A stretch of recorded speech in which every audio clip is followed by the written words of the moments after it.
first, I was quite cautious, as you were. But after listening to the tape about 3 times, I felt convinced that I could identify some of the voices on the tape. And some of the people who spoke on tape are people that we all know, and we have all dealt with and so on. And at the end of it all, I was pretty much convinced that the tape could be authentic. Until I was advised that there is some mechanism, artificial intelligence, which now has almost been perfected, which can replicate people's voices and so on. So as of now, I would want to say that we need to authenticate this tape. Just to take out the doubt, we need to authenticate this tape.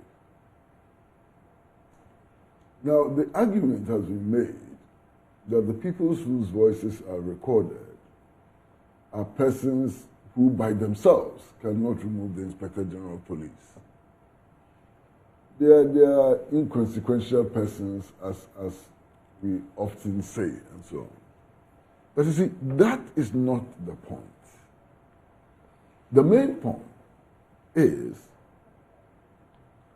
that you have a commissioner of police who can think the way that the person on the tape is thinking and still be in the service. It's frightening.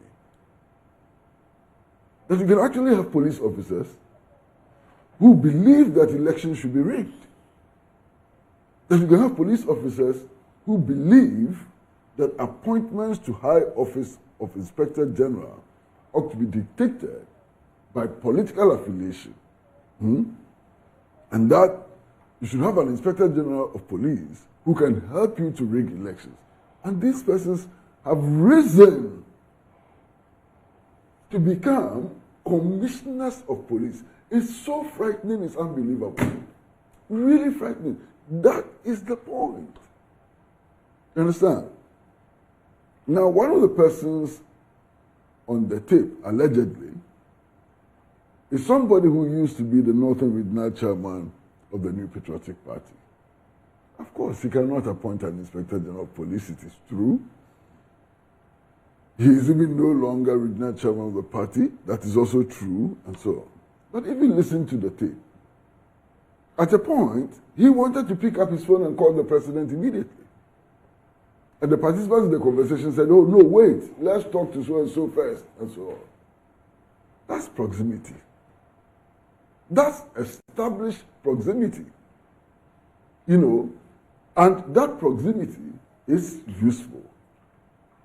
Now again, if you listen to the tape carefully, the people speaking on the tape actually make the point that on several occasions they attempted to influence the president to drop Inspector General of Police Dampari. They say that. Okay? So they have some influence. Now they claim that the president did not accept their pleadings to replace Mr. Dampari and so on. That's another matter. But fact is that they are in a position to influence the president, and they are trying to influence the president. The only thing is that they claim that they did not succeed in carrying the president with them. Now, they claim also that since 2016, all our elections have been peaceful and so on.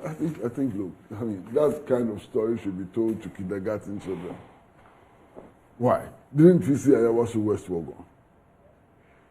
And Ayawasu West Wogon, who were the main culprits, were they not associated with the police? So this argument that elections since 2016 have always been peaceful and so on, I mean, the interior minister should stop peddling that kind of talk, you understand, because the evidence is clear.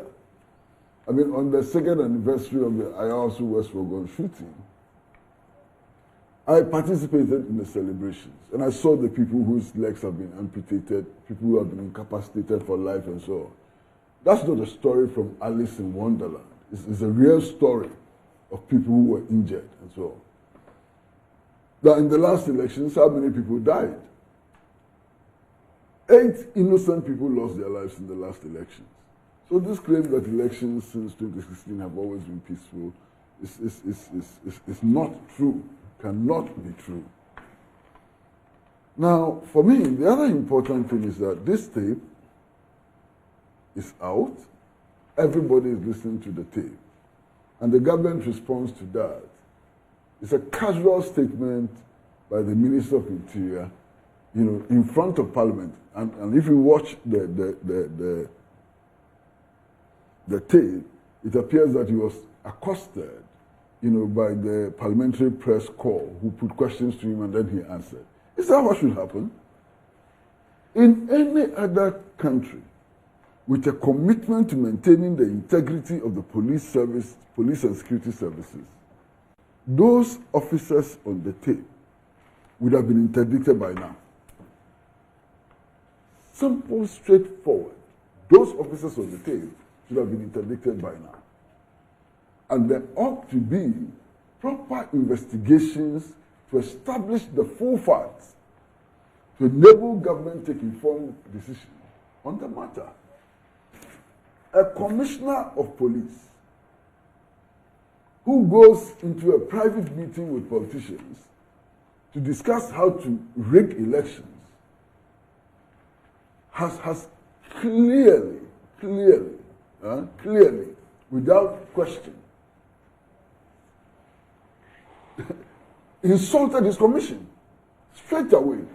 I mean, without any doubt, his commission has no value again. You understand? And such a person has no right to be in the police. He cannot serve Ghana as a police officer.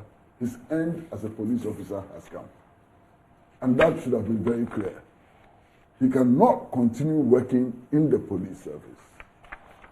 There is also a superintendent of police also allegedly on the tape. These people, immediate interdiction is what everybody should have expected. But nothing like that has happened. Nobody is investigating the matter.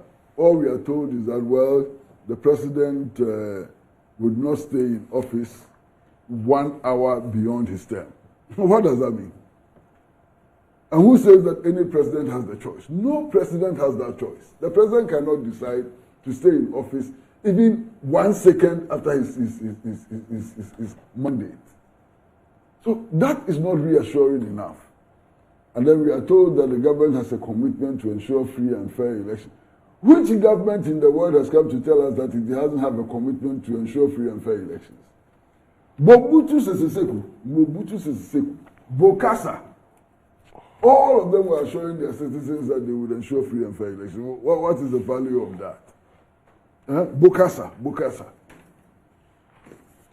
So I think we should. These assurances have no value. They are meaningless, and that the proper thing to do is first and foremost the interdiction of those police personnel who are captured on the tape, and an immediate, independent, public investigation into all the matters that are raised in the tape. First of all, to establish whether or not the tape is authentic, and if the tape is authentic, the allegations which are made on the tape and so on. I mean, there's an imperative. We can't go beyond that. It's an imperative. We need to take these measures. But you see, beyond this,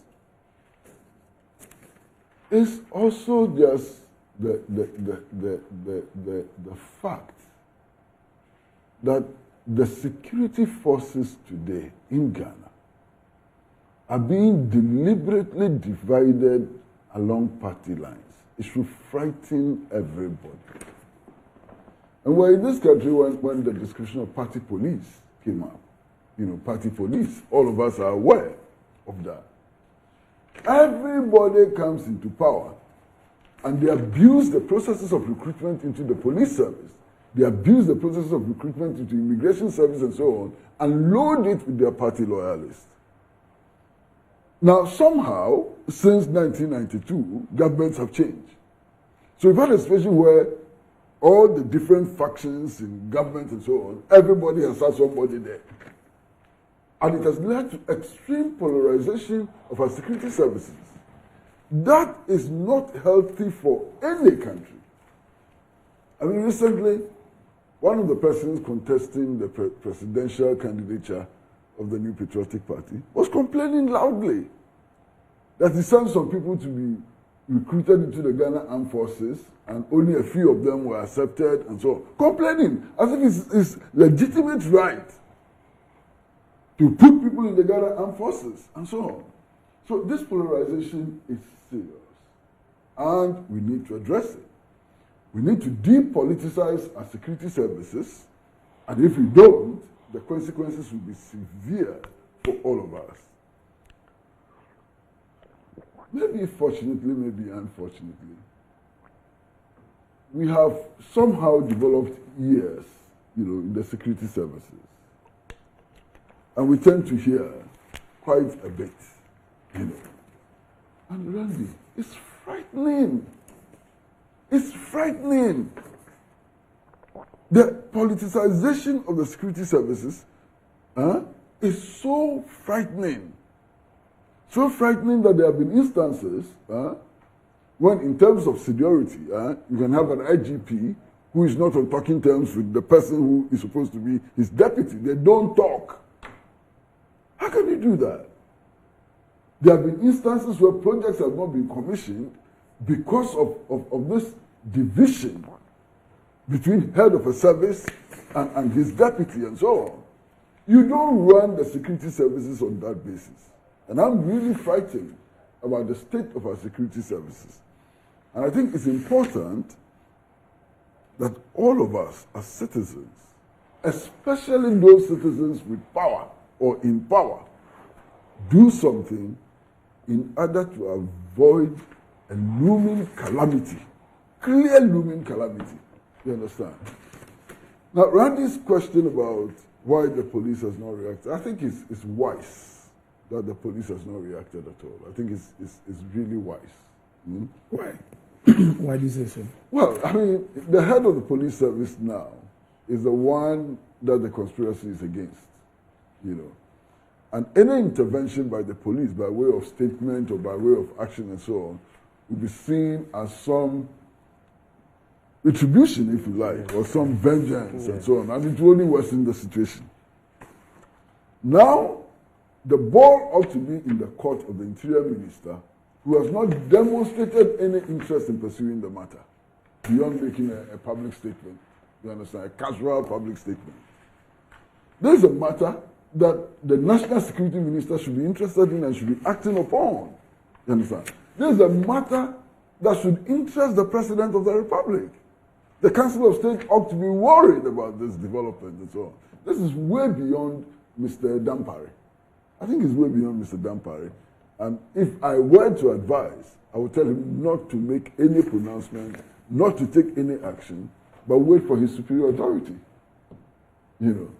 This is terrible, horrible, really horrible. We've heard horrible statements before, but this one is really frightening. I mean, the kinds of things. One of the persons on the tape who is supposed to be a commissioner of police actually says that, as for him, he gives the impression that he's the next person, he's the most qualified person to become IGP. But says that if he doesn't get it, it doesn't matter. His main interest is to make sure that an MPP loyalist takes that position so that they can break the 8. What a statement! Senior police officer. What kind of country is this? And he is still at post. He has not been interdicted. I mean, it's frightening. This man is still at post. Today, he can order policemen to go and do anything. He's still at post. Hey, what is happening? All right. Thank you, Kwesi. No, I mean, Randy, what is happening? A man who talks like this has control over armed men. People who are armed with sophisticated weapons, this man has control over them.